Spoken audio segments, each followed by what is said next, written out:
Remember, for more information about New York City government services, dial 311.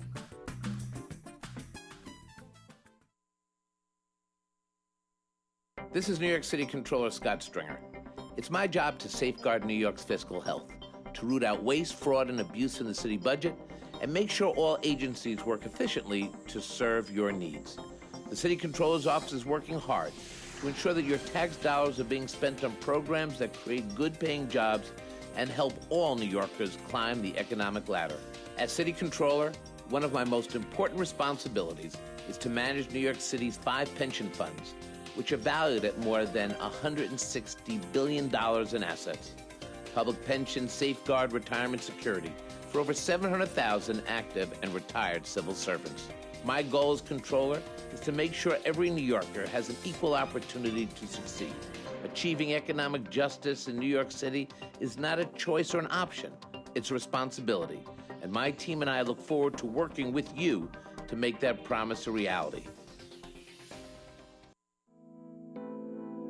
This is Manhattan Borough President Gail Brewer. Starting November 17, if you live in Manhattan, you can apply to join your local community board. Community boards are the representative voices of our city's neighborhoods, the real grassroots. As a community board member, you'll have the chance to shape the very character of your neighborhood. And this year, at my urging, New York's 16 and 17-year-olds are allowed to apply. If you would like to join your community board or know a young person who might be interested, you can find the application at my website, which is manhattanbp.nyc.gov/communityboards, starting November 17th.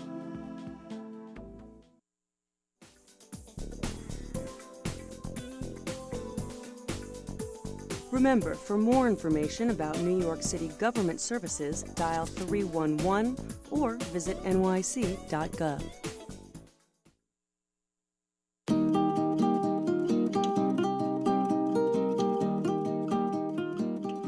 ¿Trabaja en la ciudad de Nueva York?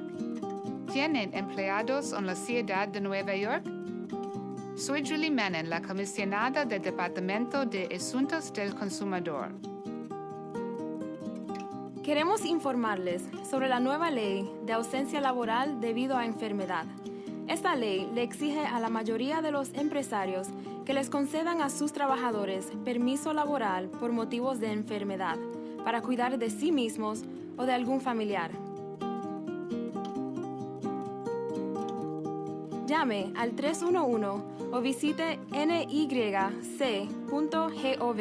y busque Paid Sick Leave para saber si usted está amparado por esta ley.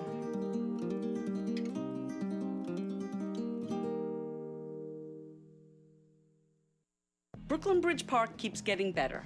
Hi, I'm Regina Meyer, president of Brooklyn Bridge Park, and we're thrilled to welcome visitors to Pier 2 and Pier 4 Beach. Come play basketball, handball, bocce, or shuffleboard on our sports courts, roller skate at the rink, or simply relax in the sand. There's more to come next year with new parkland at Pier 6, Main Street, and John Street. Visit brooklynbridgepark.org or call 311 for more information. See you at the park. Hi, I'm Maria Torres Springer, the Commissioner of the Department of Small Business Services. If you're thinking about starting, operating, or growing a business, we can help. New York City Business Solutions offers free services, including business courses, pro bono legal assistance, help getting financing, and much more. We can also save your business time and money by helping you train and hire the best people. For more information, call 311 and ask for NYC Business Solutions. Visit us online at www.nyc.gov/SBS or follow us on Twitter at NYCBUS Solutions. Remember, for more information about New York City government services, dial 311.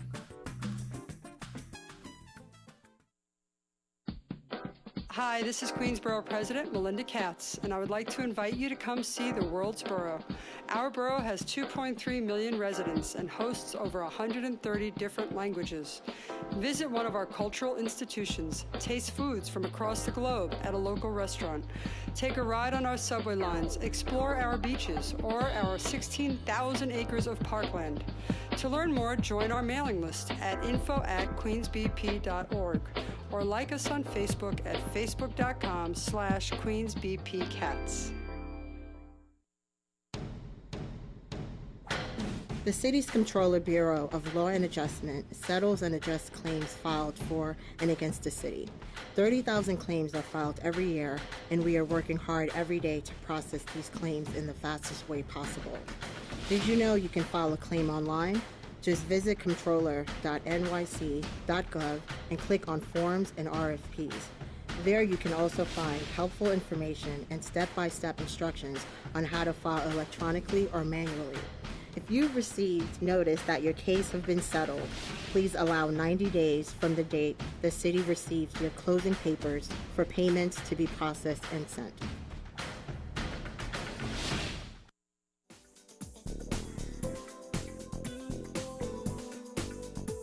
Remember, for more information about New York City government services, dial 311 or visit nyc.gov.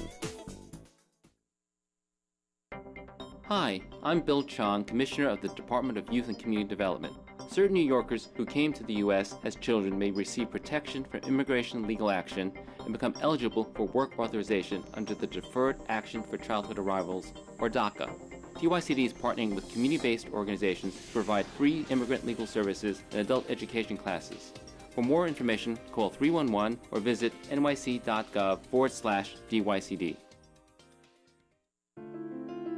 Hi, this is Dr. Mary Bassett, New York City's Health Commissioner. New York City is taking aggressive steps to combat Ebola. It's important to know that the chances of the average New Yorker getting Ebola are extremely slim. Ebola can only be spread through direct contact with the body fluids of an infected person while they have symptoms. Ebola symptoms include fever, headache, weakness, vomiting, diarrhea, and stomach pain. To learn more about Ebola, visit nyc.gov/Ebola. Remember, for more information about New York City government services, dial 311. Do you work in New York City? Do you employ anyone in New York City? I'm Julie Menon, the Commissioner of the Department of Consumer Affairs, and we want you to learn about the city's new paid sick leave law, which requires most employers to allow sick leave so employees can care for themselves or a family member. Call 311 or visit nyc.gov and search paid sick leave to find out if the law applies to you. Together, we can keep businesses strong and keep New Yorkers healthy. Hi, I'm Maria Torres Springer, the Commissioner of the Department of Small Business Services. If you're looking for a job, want to change careers, or need job training, we can help. Our Workforce One career centers located in all 5 boroughs provide free services for job seekers. Our centers can provide you with career advice, help you with your job search, place you in a job, and of course, offer job training. For more information, call 311 and ask for Workforce One. Visit us online at www.nyc.gov/workforce1 or follow us on Twitter at NYC Workforce One.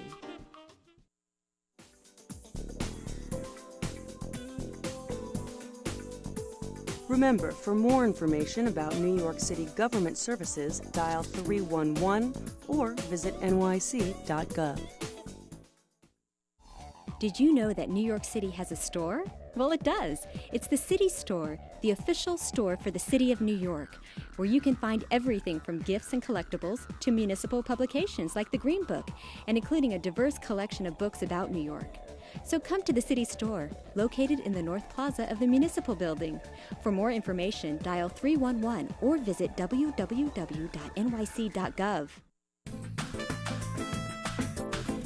Remember, for more information about New York City government services, dial 311.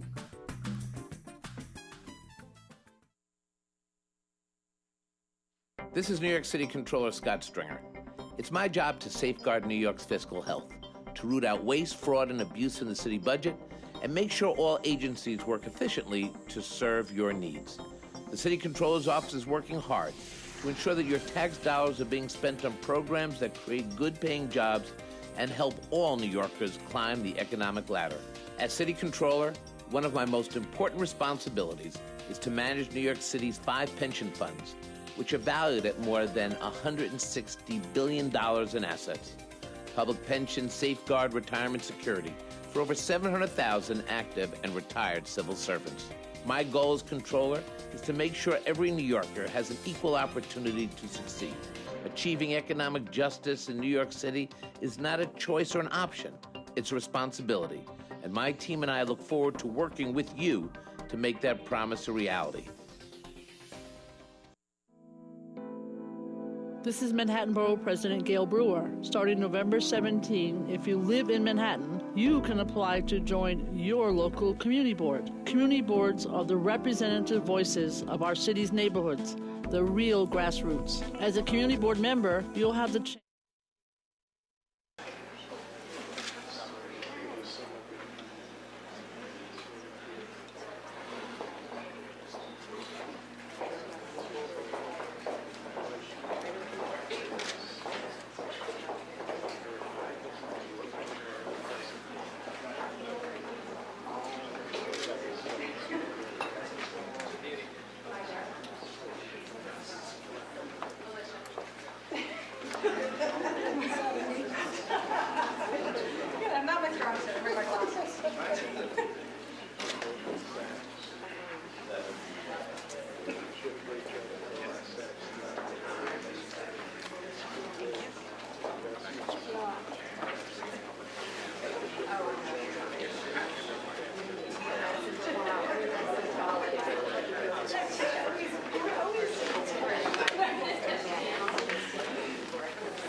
Ready for your big moment?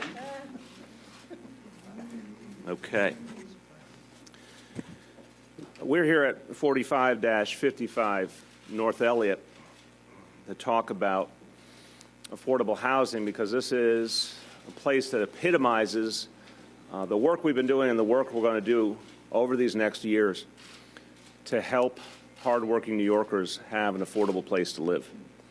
You're going to hear about the story of this place, and this is not abstraction. This is not a study. This is the real thing. This is where people who need affordable housing are being given a chance to stay in a building they love, to stay in the neighborhood they love, to continue to be part of the borough they love, to know that this city is still a place for them. And I've said a number of times over the years, but I think I've got to frame it again, that our goal here is to keep New York City a place for everyone. We've seen some troubling developments over the last few decades. More and more people feeling priced out of their own neighborhood, feeling this wasn't a city for them anymore. New York City has to be a city for all. That is our history, and that is our destiny. We have to be a city for all to be the greatest city in the world. And so we endeavored to put together the biggest, most ambitious affordable housing plan in the history of this country. Literally no city or state has ever attempted to build or preserve 200,000 units of housing in just 10 years. It's unprecedented, but it's necessary.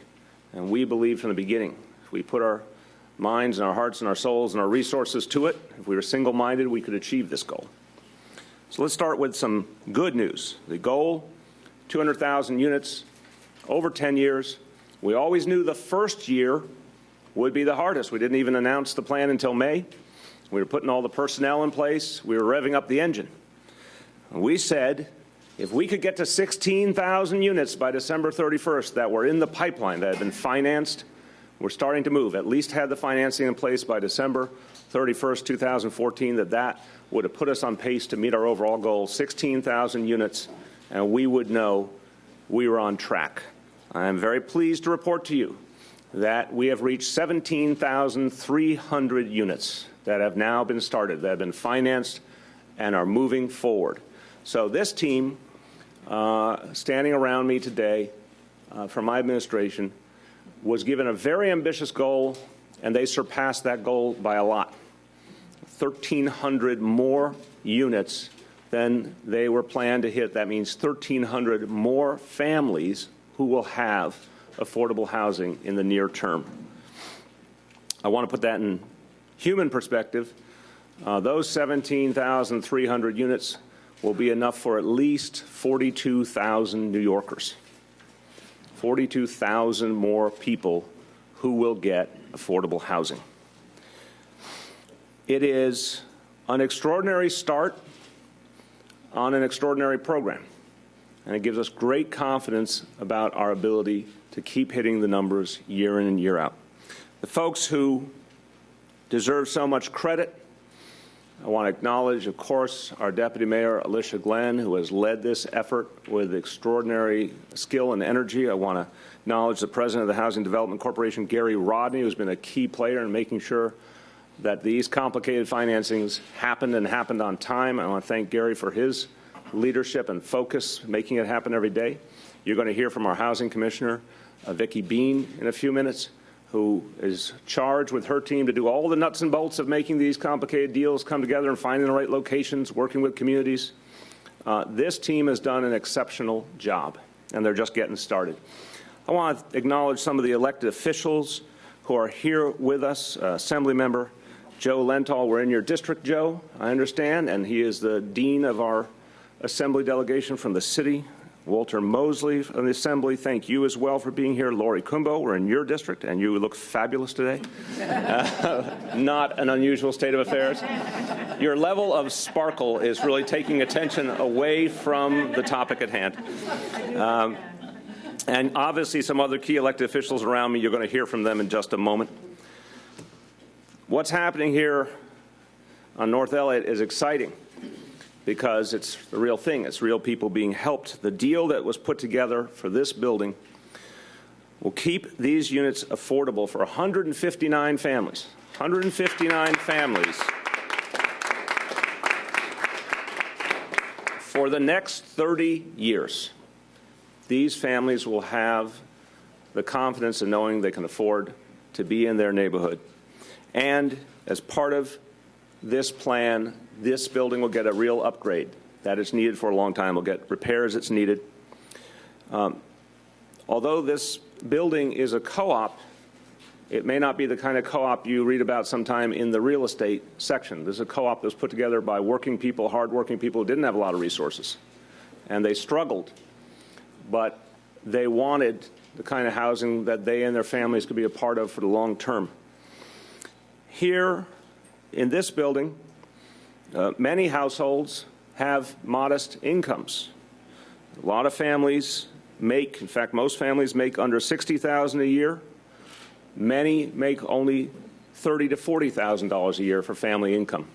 We all know that $30,000 or $40,000 doesn't get you very far in the New York City housing market. They needed someplace affordable.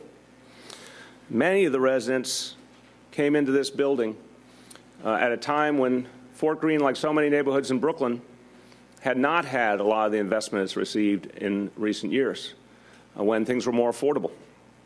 In fact, a lot of folks came into this building as their next step coming out of NYCHA developments. This was a chance to keep building their dreams and moving forward. But even with that history, the threat began to loom more and more each year that this building might be taken away, that it would become unaffordable, that it would become unsustainable. So folks who had worked so hard to make this work and have a way to live in their own neighborhood had to worry, as they saw prices rising all around them, that they would lose a grip on something so precious to them and their families. And one of the things I've said is that in a city which has seen so many challenges but also so many good developments, we have to always address the lives that people are really living. There are some things that have happened because a lot of investment has come in because of gentrification and other factors that you could say have strengthened a lot of our neighborhoods. There's also something that's happened in terms of rising housing prices that have put immense stress on everyday people. And a lot of times our policies didn't fully account for that reality. One of the reasons we developed this plan was to really address that head on. And in fact, to focus a lot of the housing in neighborhoods where the gentrification pressures have been particularly intense, to give people a chance to stay in their own neighborhood. Fort Greene is a great example of that. The city looked at the situation and intervened. And this is what I like about this team and this plan. It is a muscular plan. It is a plan that sees a problem and gets in the middle of it rather than just watching as affordable building after affordable building slowly fade away. This policy is about intervening and making a difference. So 159 families know that the resources are now going to be there so they can stay here and get the repairs they need for the long-term viability of the building. Now, some people have had the impression that our affordable housing plan was just about building new, shiny buildings, and we will certainly be building some new, shiny buildings. But the plan also hinges on preserving so many buildings where everyday New Yorkers live and making sure they remain affordable. In a lot of cases, we have the building and we have people who need the units in the building. The problem is an economic one. If there isn't some intervention made, people will be forced out, and you will lose a currently affordable unit and it will become an unaffordable unit. That's the preservation part of this plan, to intervene, keep the unit affordable. So it's a big part of what we're doing. 65%, in fact, 65% of the units for 2014 in that 17,300 units, 65% are preservations, meaning existing housing. In the plan overall, over 10 years, we plan on 60% being preservation, 40% being new units. For real people, again, couldn't make more difference. This is the #1 expense. As I say that, I imagine everyone is thinking about their rent check or however you pay for your housing, your mortgage. You're thinking, I think we can all agree, I bet we would have a unanimous show of hands. There is no greater expense in our lives than housing, particularly in this town. If you can address that, you can really make a difference in the core problem of income inequality. Because income inequality can be addressed two ways: raising incomes and benefits and reducing the cost of living. Those two concepts go together. We're taking dead aim at the #1 expense in people's lives, which is housing. For people like Cheryl Morse, who you're going to hear from in a moment, born and raised in the neighborhood, lived here all your life, true blue Brooklynite. In this building, nearly 40 years, and 3 generations of her family have lived here. And Cheryl's one of the people who have made this building great, but she's known it has faced real repair challenges, maintenance challenges. There's only one working elevator. There's been scaffolding up for a long time over the years.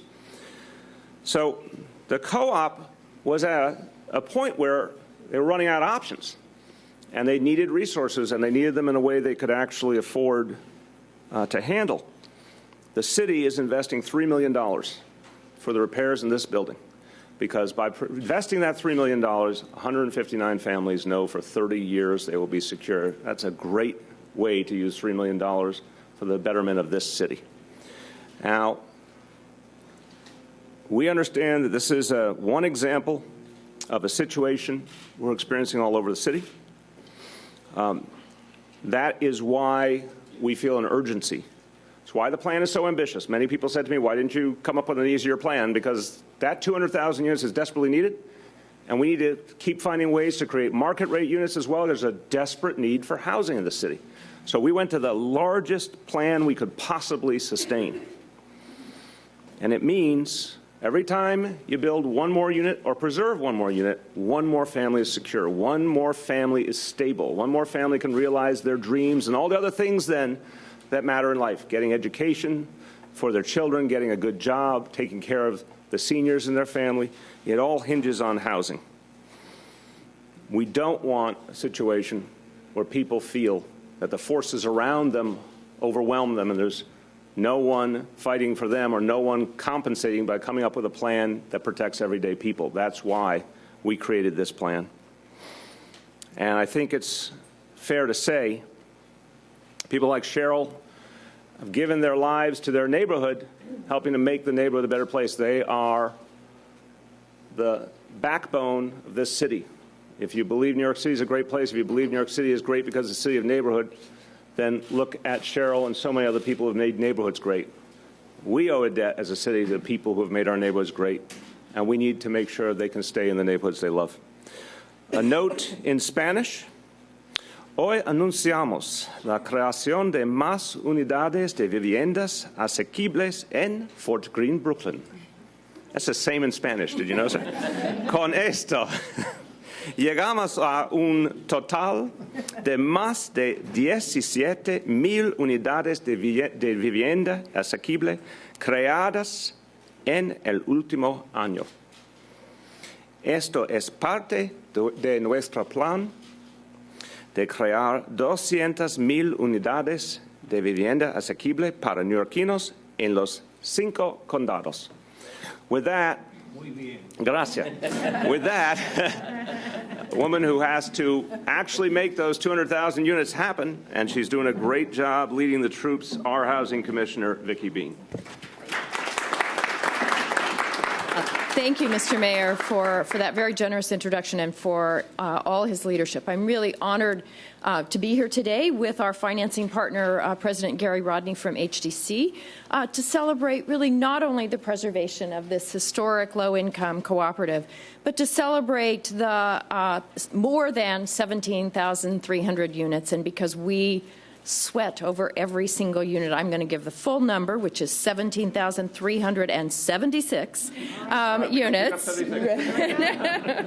But rounded off, that we financed during the mayor's first year. This hard-won achievement really reflects our collective efforts to make New York a more affordable and equitable city, one cherished home at a time. The fact that we exceeded our target by more than 1,300 affordable units is a testament to the creativity and really excellent thinking and hard work of the HPD and HDC staffs, many of whom are here. It's a credit to the teamwork of so many city agencies and state agencies that we work together, the active cooperation of so many of our for-profit and not-for-profit partners, and the enthusiastic engagement of community leaders, tenant advocates, and our elected officials. As the mayor said, earlier this year we crafted the most comprehensive and ambitious plan in the nation, and immediately the naysayers came out and said we couldn't possibly do it, it was too ambitious, we couldn't do it. People asked me if I was crazy, all of those things. And it's true. Our plan was bold. It is bold because it has to be bold to deal with the depth of the affordable housing crisis that we face. It requires far-reaching vision and decisive action and a lot of bold ambition. And I'm grateful to the mayor and to Deputy Mayor Glenn for providing both. This strong calendar year puts us on pace to meet or exceed our fiscal year 2015 target, which is also to finance 16,000 units from July 1 to June 30th. As of December 31st, we had financed 8,600 units towards that goal. And these first-year numbers really show the scale of what we can accomplish when we work together. The numbers also show that we're moving towards that 60-40 preservation new construction goal. They also show that we can deliver on our promise to make housing affordability to those with extremely low and low incomes, all the way up to those with moderate and middle incomes. And while today we celebrate with Cheryl Morris and her neighbors here in Fort Greene, Brooklyn, I want to say we were in every borough. We financed the preservation of 536 units at North Shore Plaza, a low-income Mitchell-Lama building on Staten Island.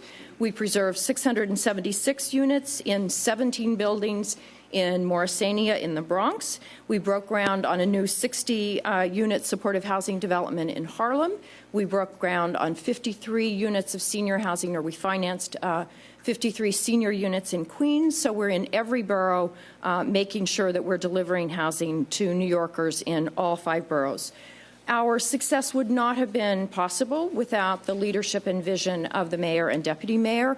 They placed this incredibly important agenda in the forefront of everybody's attention. They provided the resources and support that we need to make these strong first-year numbers and also to get things in the pipeline for the future. Now, since releasing the housing plan, we've rolled out many new programs. We've made changes to many of our existing programs to align our housing production with the goals and values that we articulated in the housing plan. We're going to continue to see this production ramp up in the coming years as we bring new programs online, as we get rezonings in place, as we issue RFPs for additional publicly owned sites, and as our agencies continue to streamline our operations to make them more efficient. We'll get to that 200,000 goal. I want to thank my incredible partner, Gary Rodney, at HDC and all of his team. Thanks to the initiative and creativity of HDC and their finance teams, we were able to leverage more than $1.9 billion in bonds that they issued to support the program during 2014. We're really pleased with these first-year numbers. We think that they show that this plan is not just bold, but doable. And we know that good housing is key to the stability and improvement of our neighborhoods and the lives of so many New Yorkers. Our goals are ambitious. This shows they're viable. And I'm really looking forward to working with all of you to continue to make it happen. Thank you.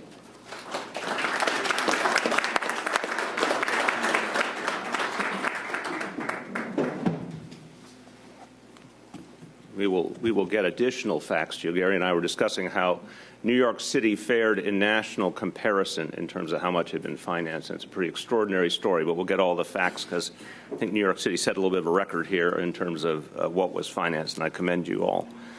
As I said, Cheryl, I think I've explained. I think, Cheryl, you don't have to walk on water or anything now, okay? But Cheryl has done so much for this neighborhood and this building, and she's going to tell you about what people in this building have experienced and what they're looking forward to as a result of the investment being made here. Cheryl.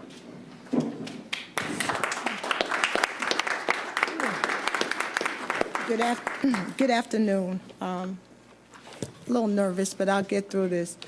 This is a news article from 1968, and it speaks to the challenges that people of the neighborhood, particularly in Fort Greene and Ingersoll, what they went through to try to create this program here. The community was in rapid decline, and low-middle income residents started moving out of the neighborhood. This co-op was developed to ensure that low-middle income residents stayed in the neighborhood. And as a result of Navy Yard housing, we are still here since 1968. It hasn't been easy. When we started out trying to get monies or raise monies to even put the down payment for the mortgage was a big thing. Trying to get monies to renovate the existing elevators and other things. We used to have to walk up 12 flights of stairs and cross the roof and things like that. But we survived because we are committed to staying in the neighborhood. We have had some challenging times, but we have survived.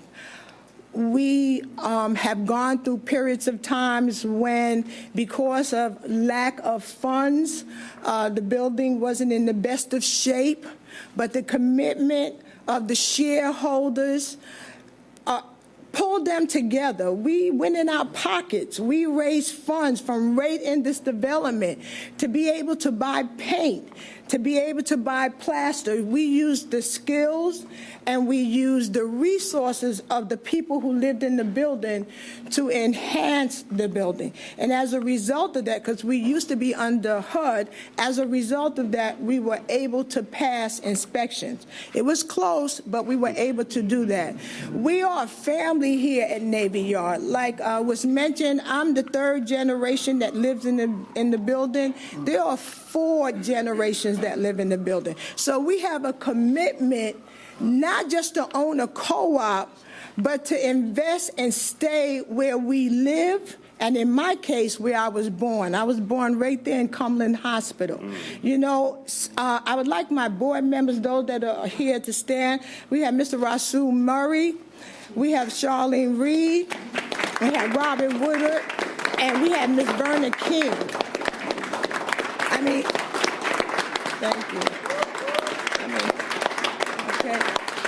My name has been mentioned a number of times, but without the support of committed residents in the building, we would not be able to survive.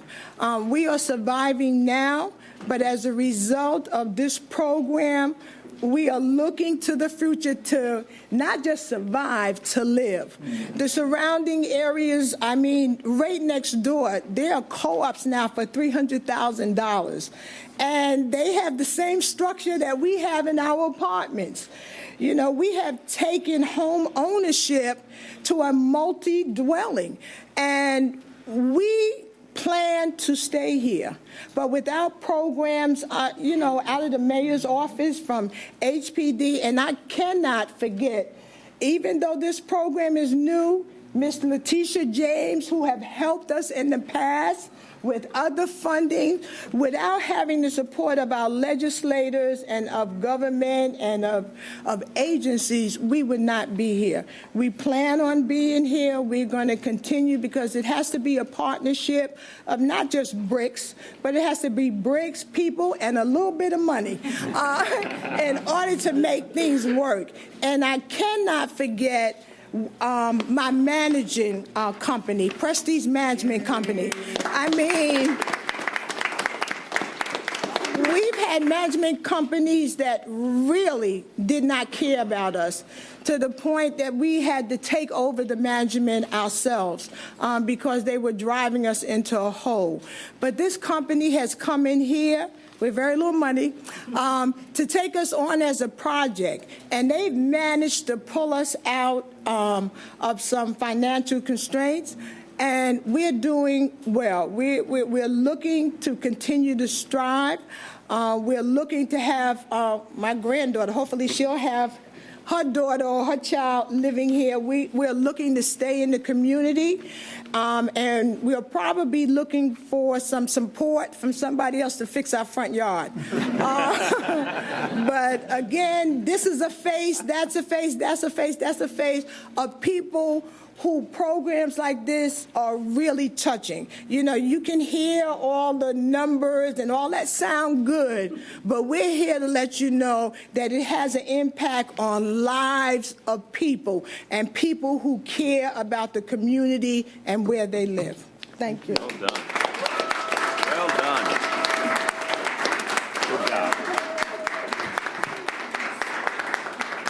You did walk on water. Congratulations. So, you know, those of us who are elected officials, we all like to believe we were the first one there. But in this case, Tish James was the first one there. She saw the needs of this place, and she was helping out years ago when she was a council member. So I welcome our public advocate, Tish James. Thank you. Thank you.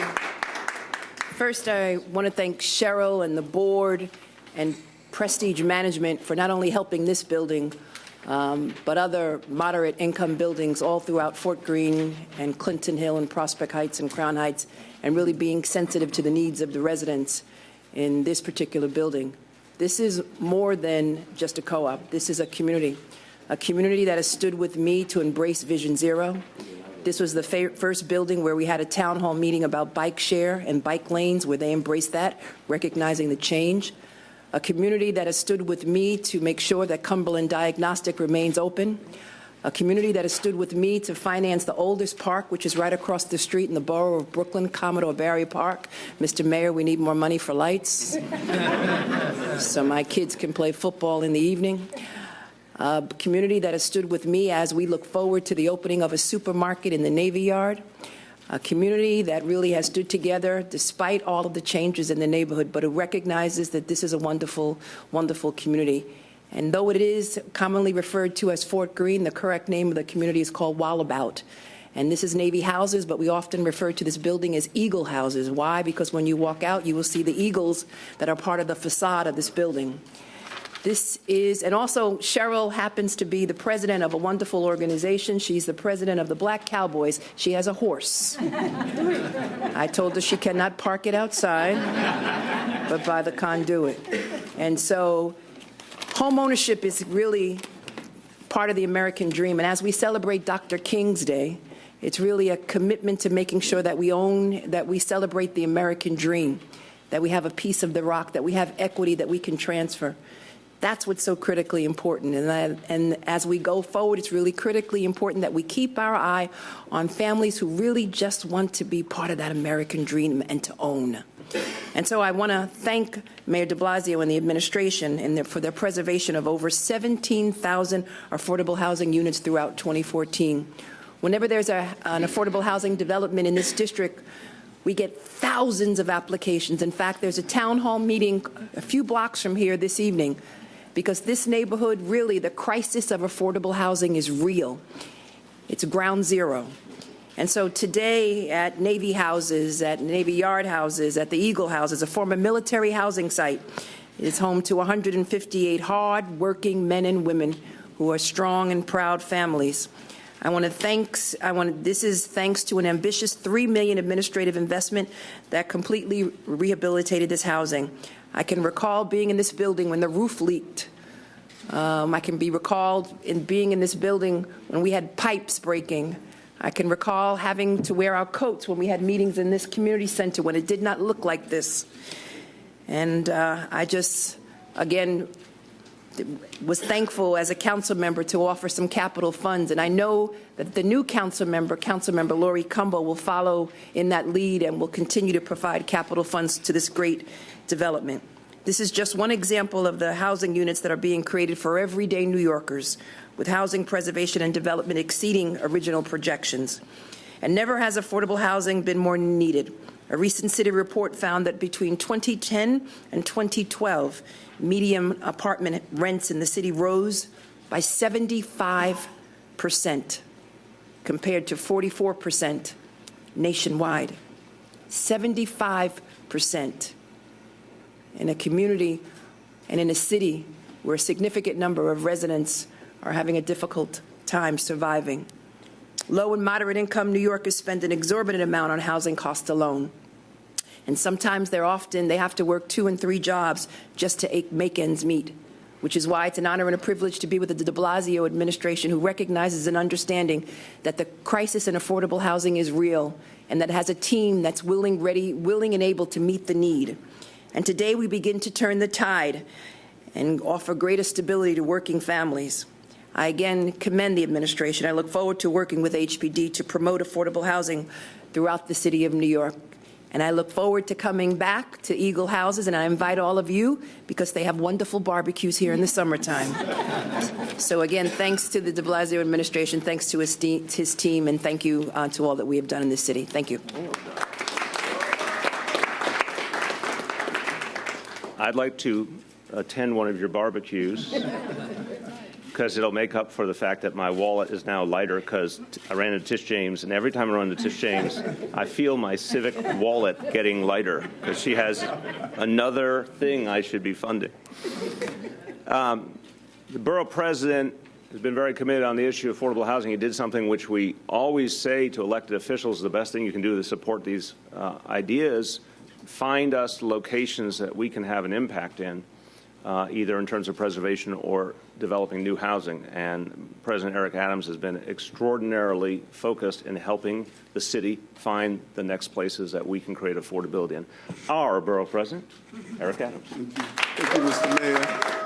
And we were just talking to Congressman Serrano, who I've served with his son in the Senate, was just talking about how many of these dollars come some way through the federal government, so we can't thank him enough. And just thank the team the mayor has assembled to deal with the issue of housing.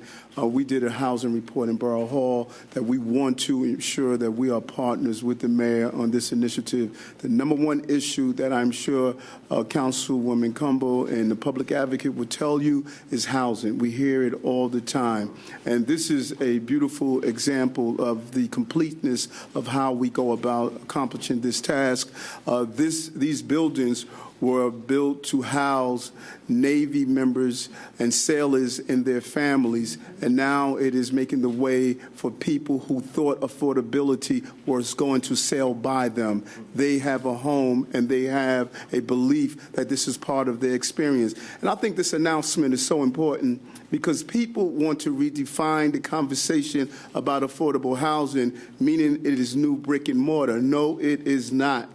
It is also telling a struggling family and the senior, you don't have to move. You don't have to feel the fear that you are going to be uprooted out of your community. That is the plan, and the mayor has made it clear, and he has stood tall on the example of how do we have the perfect arithmetic. Any new pre-K student will tell you the math is simple. Affordability means ensuring preservation and new units equal people being able to stay in their homes. People are afraid. We hear it all the time. Table full of representatives yesterday in my office. They're all singing the same tune and the same song. Can we still afford to live in Brooklyn? Today we are saying yes. Thank you.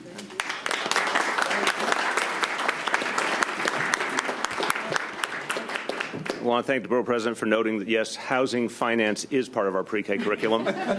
We think the kids need to be pushed, so we've made it a little more advanced. If Tish James likes me for funding projects, she should really like Congressman Jose Serrano, Sr., a member of the House of Representatives Appropriations Committee. And we're just a humble, small city. The federal government has a lot of money, and Congressman Serrano has been, I've had the honor of being his friend for well over 20 years, and I have to say he has done extraordinary things to bring resources to New York City, and particularly to folks who needed to have the affordability to live here. He's really focused on helping New Yorkers in need and helping to keep this a place for everyone. So he's got decades of achievement to talk about. Our Congressman Jose Serrano, Sr. Thank you, Mr. Mayor. You took the first 30 seconds of my speech, and Eric took the other 30 seconds. If you're wondering why I'm here, it's very simple. The mayor invited me, and so I came from the Bronx for that reason. But I do feel at home, and people say that, you know, and they don't really mean it. You know, Eric served with my son in the state Senate. Tish served with my son in the city council. And 40 years ago, Joey Lentil and I sat in the back row of the New York State Assembly. 40 years ago. And you wonder why we sat in the back row. We could have sat up front, because actually the bad seats were considered up front. The better seats were considered in the back. Why?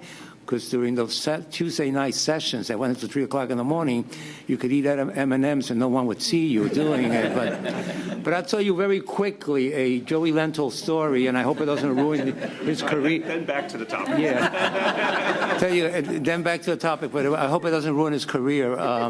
Only 2 people in the State Assembly had telephones, the Speaker, Stanley Steingart, and the Majority Leader, Stanley Fink. May they both rest in peace.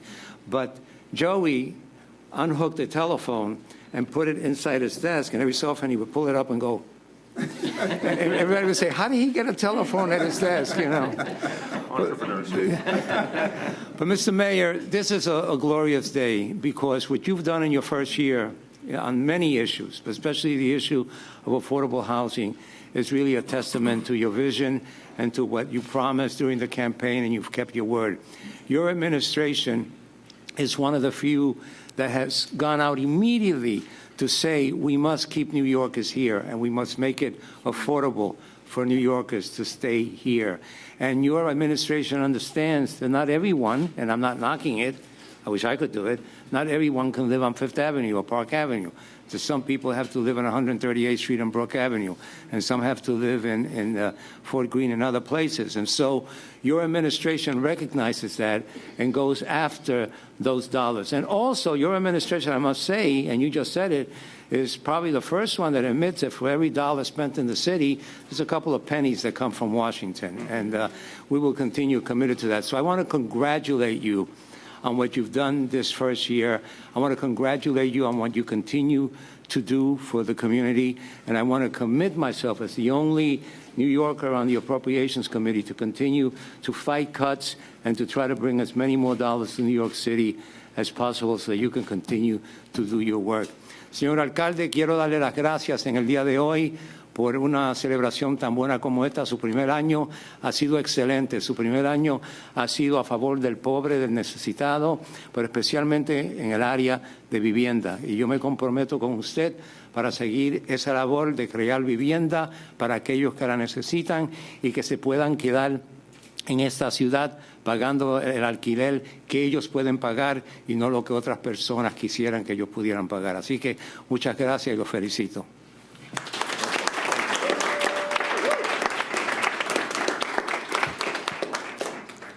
And finally, we depend on a close working relationship with the City Council to find also the locations to work together on rezonings and so many of the things that make this affordable housing plan work. And we particularly turn to the chair of the City Council's Housing Committee, my friend Jimani Williams.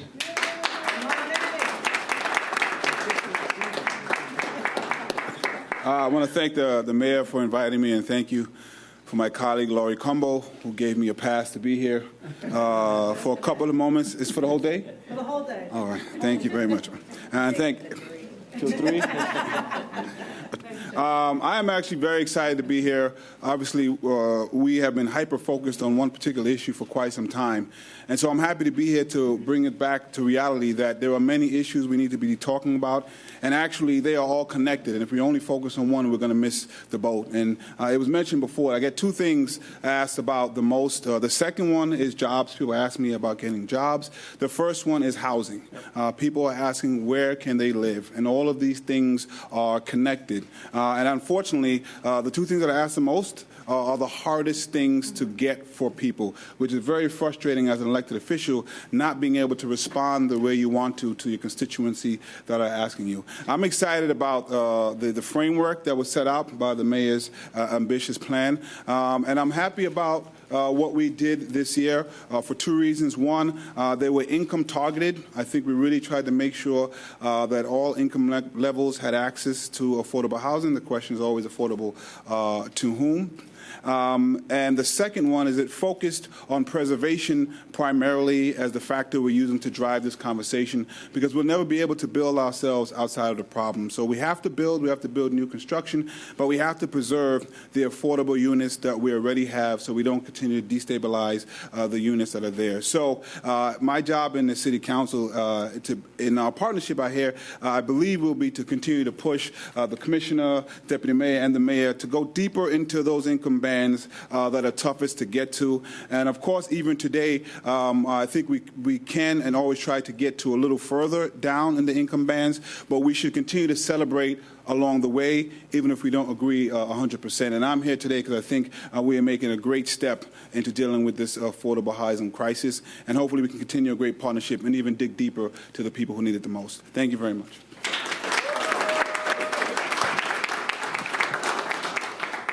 Just one comment on what Jumaane said. I don't know about all of my colleagues. I had 12 years before I was mayor as an elected official, 8 years as city council, 4 years as public advocate. Every single year, when I went to subway stops, when I went to supermarkets, when we had town hall meetings, number one issue was affordable housing, every single year.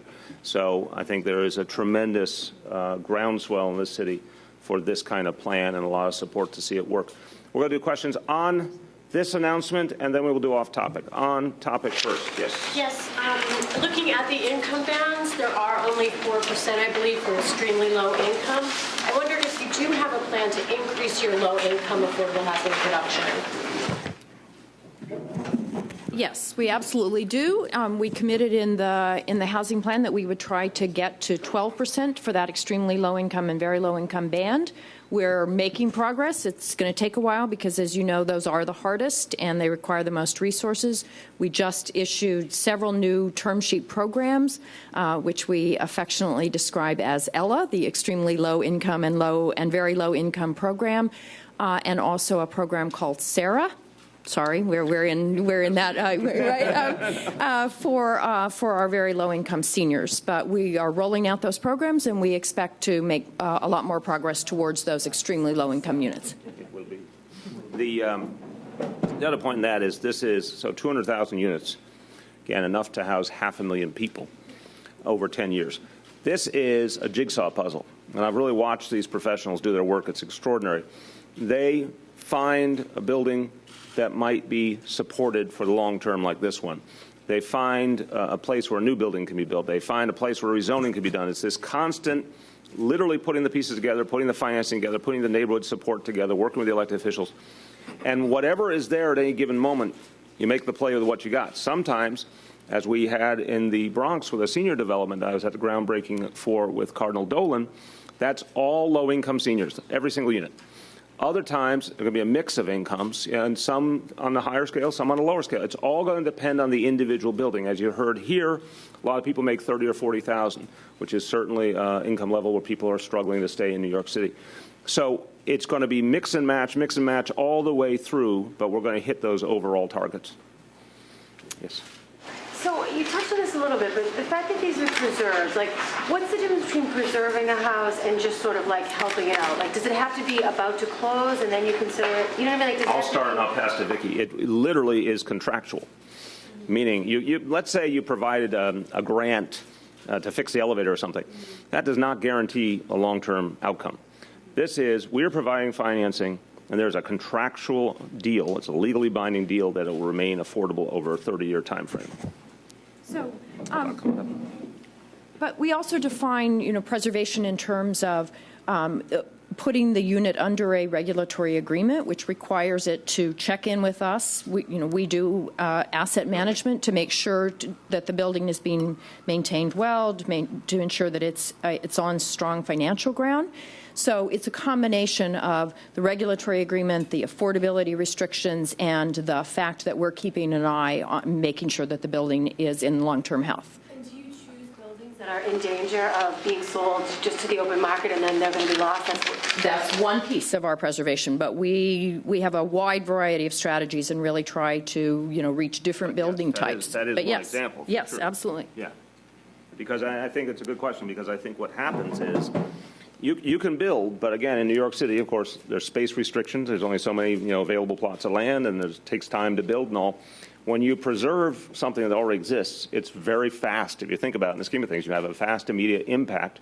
But if that building leaves affordability, it's very hard to ever get it back. So yes, I think you hit the nail on the head on one piece of this plan is finding a building before it leaves affordability, saving it so it remains affordable for the long term. As you look to expand affordable housing, do you agree with proposals that developers should have to include affordable housing anywhere in the city to get 421A We're going to address the 421A issue as part of our Albany agenda, which will be coming up soon. I'll be testifying in Albany. So, I will defer that question until we put together a clearer vision. What we've said throughout, of course, is as part of our affordability plan, we're working very closely with the real estate industry, but we're also driving a very hard bargain and ensuring that we get maximum affordability in each situation. I just would like to address how you count the units because, as you know, Mayor Bloomberg was counting on some of these units to meet his own goal of 165,000. So, if you're counting, I think it's over 8,000 units that he was counting on, he falls short on his goal. So I wonder if you can address, why are you counting calendar year instead of fiscal? And how do you feel about the fact that he didn't meet the goal while you are progressing on your goal? I'm going to turn to Vicki on the details. First, we do both. We look at things by definition calendar year because that's what the rest of the world does, and then governments look at things in fiscal year terms too. So this is a calendar year announcement. As Vicki mentioned, there'll be a fiscal year goal as well. I think in terms of any administration's previous efforts, and there's a pretty solid history in this city of noble, affordable housing programs that really had a big impact. Ours is the biggest. Ours is the most ambitious and the fastest, too. But I think one of the things that is a little different here is that we said from day one, this is an urgent, personal priority of mine and of everyone in City Hall, that we are literally talking about this veritably every day. That Deputy Mayor Glenn knows that any tool she needs to achieve this goal is at her disposal. So I think it is about the very ambitiousness of the plan has brought us to a level of focus, very personal focus for all of us, that I think is different than some of the things that happened in the past because we set such a challenging goal that the only way we're going to get there is with constant personal focus. And it's on us. We have drawn that fire on ourselves. We're going to hold ourselves accountable to get it done. So, Mia, we count anything that we close, which means the financing and the regulatory agreements are put in place from the time that Mayor de Blasio took office, right? And which is exactly what Mayor Bloomberg did when he took office. Certainly some of the projects that we closed in the very early months were projects that team worked on, and similarly, we will leave other projects in the pipeline that the next team will work on. But we started from the day that the mayor took office. Well, for 2 years, right? Because your plan is 10 years. So presumably for the last 2 years, who would take credit for those units? Your administration or the next? I don't project future credit. That's an abstract question. Let me make sure we're clear. And I have not been in the nuances of housing finance closings before, so we had a really good discussion at the beginning of the administration about what we believe the standard should be. There has to be value added is the simple answer. If the previous administration had finished everything on a project, then we aren't claiming it. But if there was real work that had to be done to get to that final deal, and financing deals are complicated, they take a lot of work, a lot of human power, that's when we said, okay, we added the value to get it to the finish line, that goes on our account. When the day comes that my employment contract is no longer viable, we're going to leave a plan on goal. And then if the next administration wants to pick it up and keep it going as is, they have that opportunity to do so. That will, of course, be their choice how they want to approach it. But we're going to leave this thing on goal for 200,000. Can you explain to us here in this building why these units are considered preserved and what you did to preserve them? And again, I'll give the overview and over to Vicki.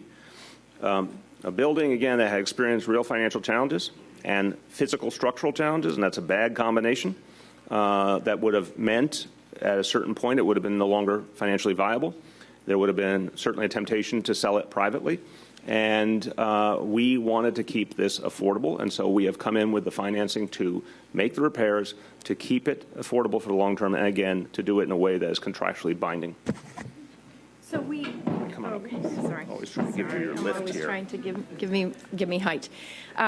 So we really, do two different things, right? One is that we provide money so that the costs of maintaining the building are affordable to the low and moderate income people who live here, right? If we didn't do that, they'd have to raise maintenance, it'd become unaffordable, they might sell, and they might sell to people of much higher incomes, the building might flip. Right? So that's the first thing. We also always enter into a regulatory agreement which requires that the building, if any of the currently low and moderate income residents were to sell, they must sell to a similarly low or moderate income person. So that keeps the project affordable over the long term. The repairs involved what? The elevator, the roof, facade, windows, weather stripping, asbestos removal, et cetera. To a total of? About $3.5 million. Financing was at a certain percentage? The interest rate on the financing was a grant? It's a loan. It's a loan that gets extended under. I don't want to bore you with finance because you probably didn't have that in pre-K, but it's what we. But it's what we call the 8A program. So witty. Okay. But Go, Vicki. if you want any of the nuances of financing after the fact, Gary can go chapter and verse with you.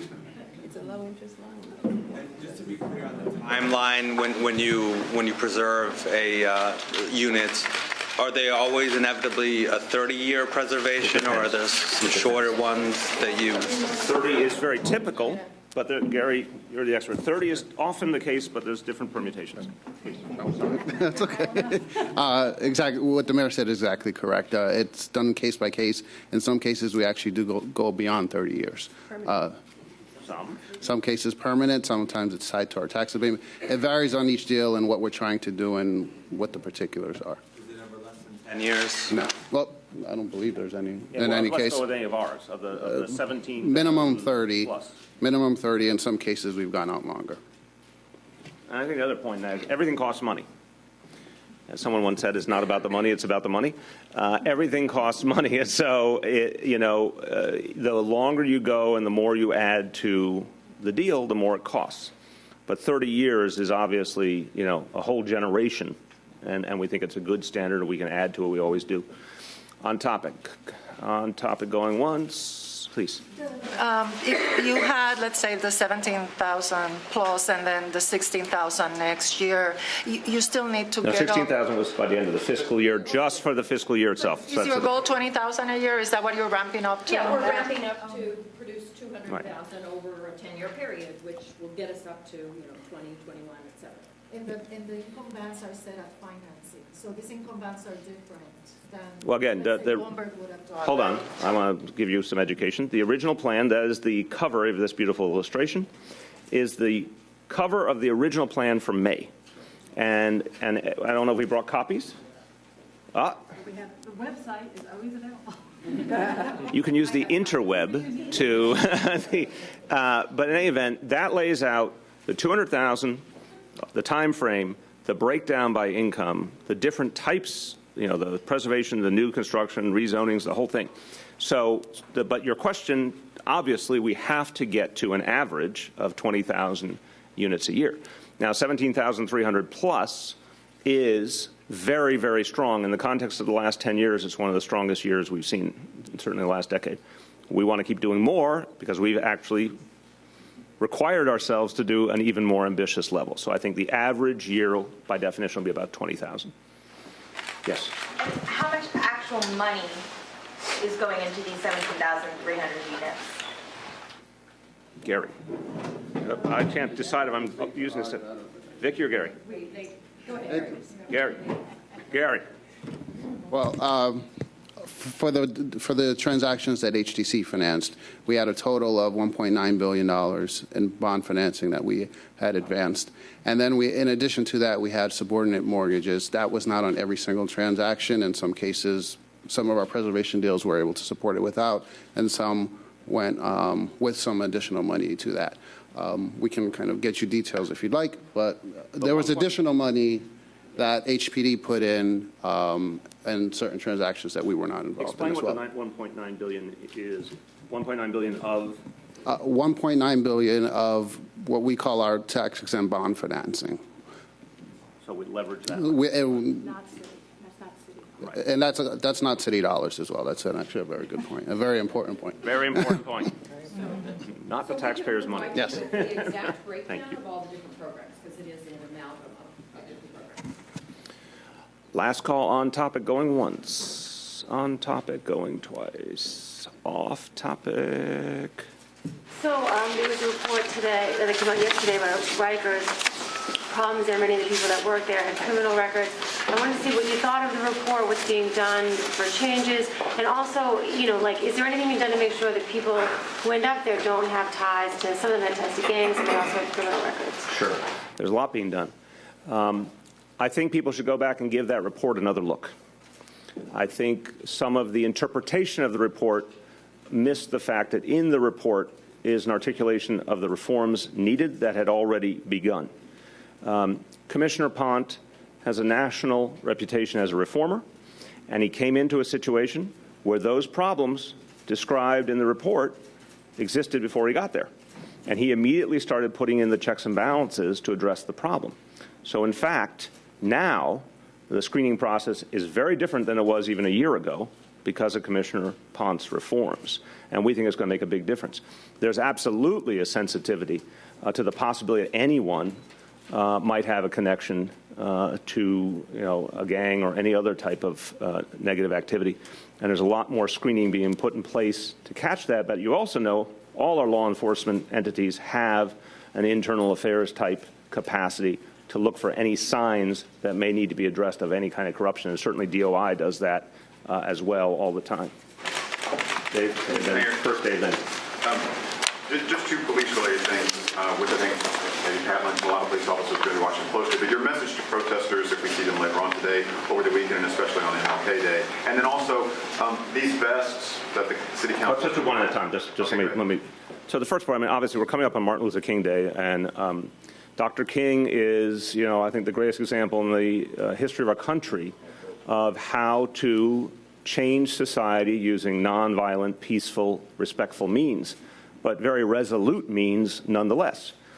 His movement was known for a positive but constant, vigorous approach to social change, and that's what I believe in.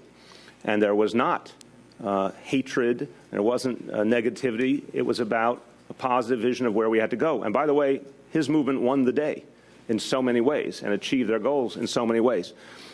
Anyone who thinks we need to make some changes in our society should express that peacefully and respectfully. That is the path if they want to be true to those goals, if they actually believe in those goals, if they actually want to achieve those goals.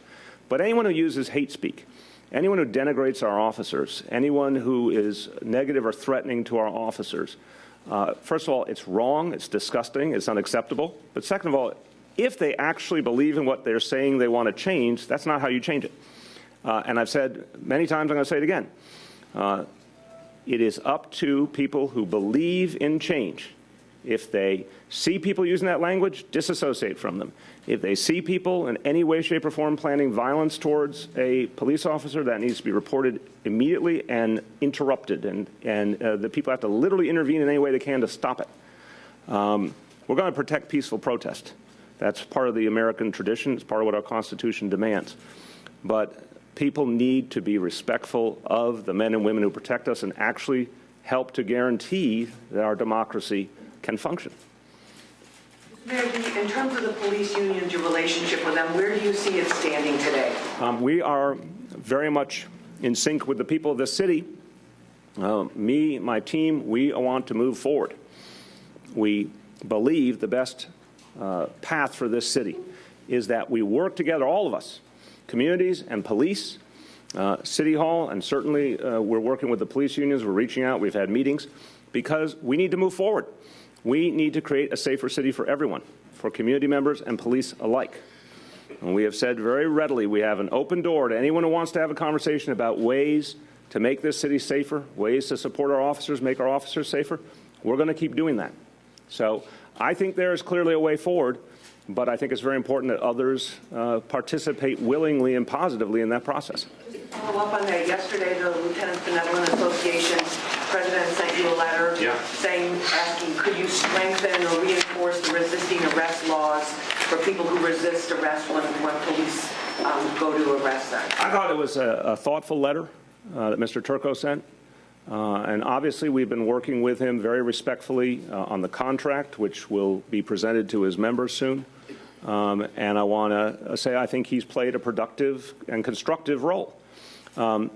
He raised several issues that I've said certainly we want to work on together.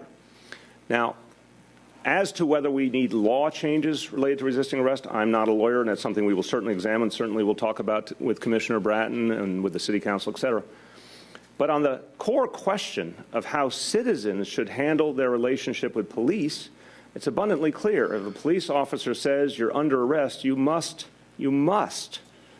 submit to that. You must respect that the police officer is given an instruction, and you have to respect that instruction. It's very straightforward.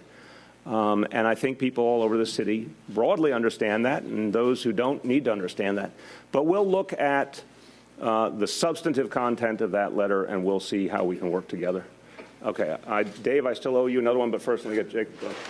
Yeah, you announced following the Paris attacks that you're going to increase police presence in the neighborhoods. We did, yes. And at key Jewish community locations. Senator Hyken today sent out a press release saying that since the incident of the three officers were murdered, police presence in the neighborhoods in Brooklyn will actually reduce. Can you attest to that? Well, I want to separate the questions because the first point was in the aftermath of the attack in Paris. And by the way, this was true, the very tragic attack at the synagogue in Jerusalem. This was true in the attack, I think it was in Belgium. There was a number of very inappropriate anti-Semitic incidents around the world, and each time we go on alert, we reinforce the Israeli consulate. We reinforce key Jewish community locations around the city. That is for a period of time while the police assess if there is any additional specific threat, because obviously there's a great deal of concern whether there will be either a coordinated action that might negatively affect the community or whether there might be a copycat attack, et cetera. But that is always for a period of time, and the police have that judgment through the intelligence division of what that period of time should be. Separate, the question of what's going on in precincts around the city, I think it's very clear. More and more good things are happening, more and more progress. And that is, from my point of view, meaning that we are making sure people are safe. I think if you look at the overall numbers in terms of what's happened in the last days, people are being kept safe, and I believe that is true in Jewish communities as well. But if Assemblyman Hyken, who I know for a long time, has a specific suggestion or a specific problem, we'll certainly look to address that. Bobby. You addressed some of this yesterday on the municipal ID card. Just anecdotally, we continue to hear reports about delays. I think the first available appointments now are mid-February. Wondering if there's any plans to add resources to the program, and whether there's any sense that you guys were underprepared for the level of interest. I was looking for my notes because there's been a big rebound today. Look, what we are pleasantly surprised by is the level of interest. We honestly thought it would ramp up over time. We got a huge outpouring of interest from the beginning. We consider that a victory. We consider that a good thing. There was a problem on the website yesterday. Now website applications are, I'm being handed a BlackBerry. Thank you, Phil. Okay, website applications are operational again. So much so that primarily through the website today, more than 17,000 appointments have been booked for people to get their municipal ID card. So we now have had over 5,000 people enroll in the municipal ID program in just 3 days and change. 17,000 more have an appointment scheduled. The typical wait time is about 6 minutes if you call 311 to get through the process. So we think things are moving in a very good direction. As to how long it takes to get the appointment, we'll check back on that, the exact timeline. But we're going to keep additionally adding personnel as needed. We just didn't expect such a wonderful demand. It's a good thing, and we'll add additional personnel as needed. Sally.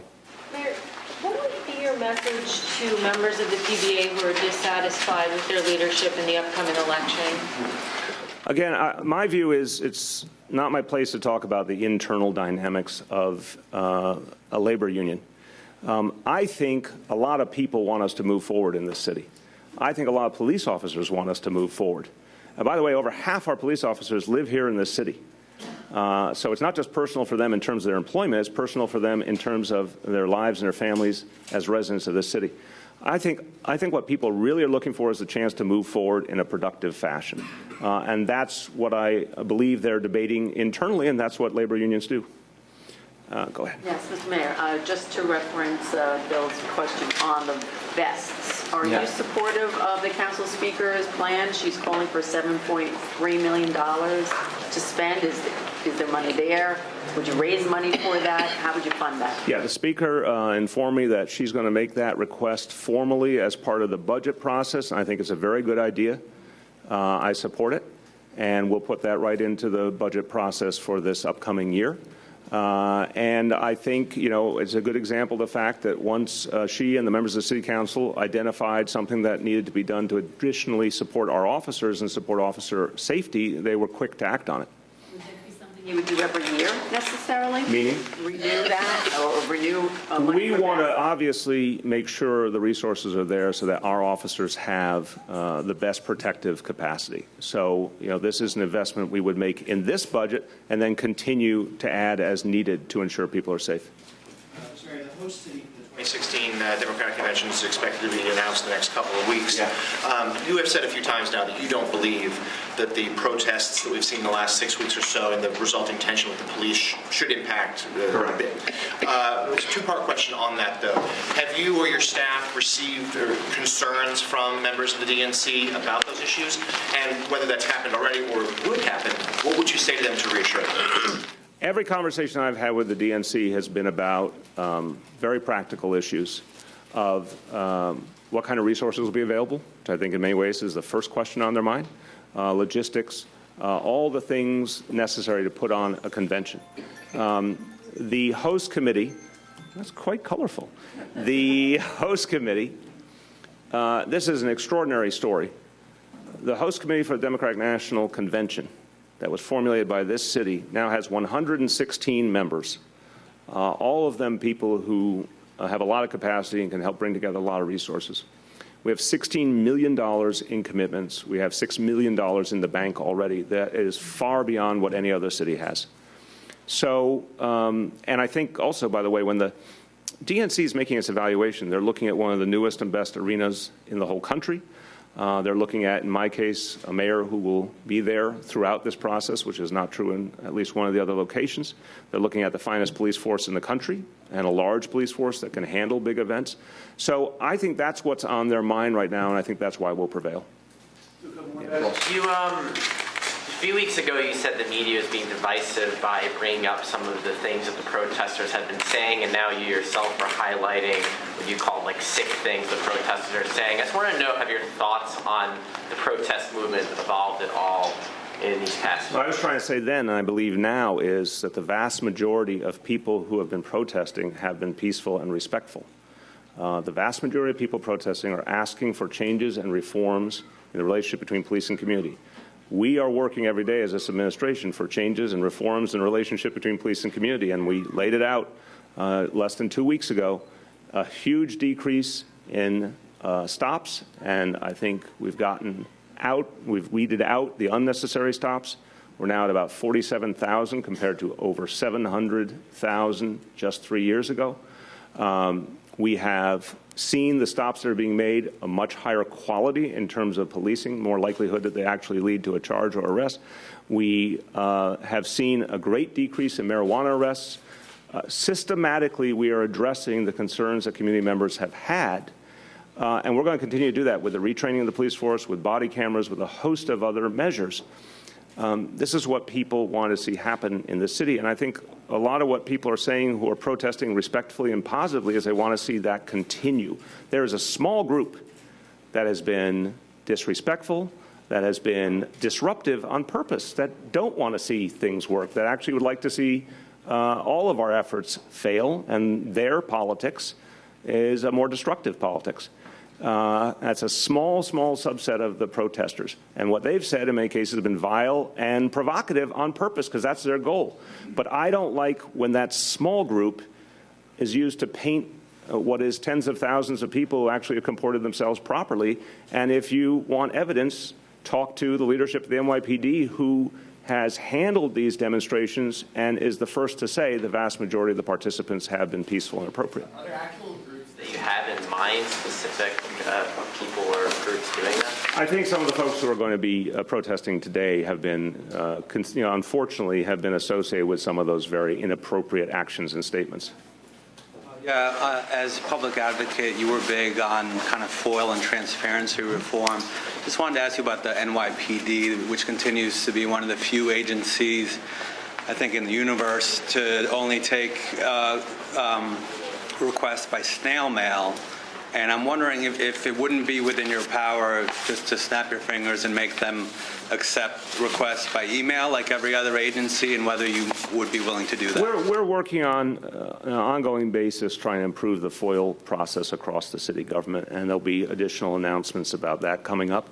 I'm not familiar with the nuances of the NYPD policy. I do know for sure a lot of the subject matter is very, very sensitive.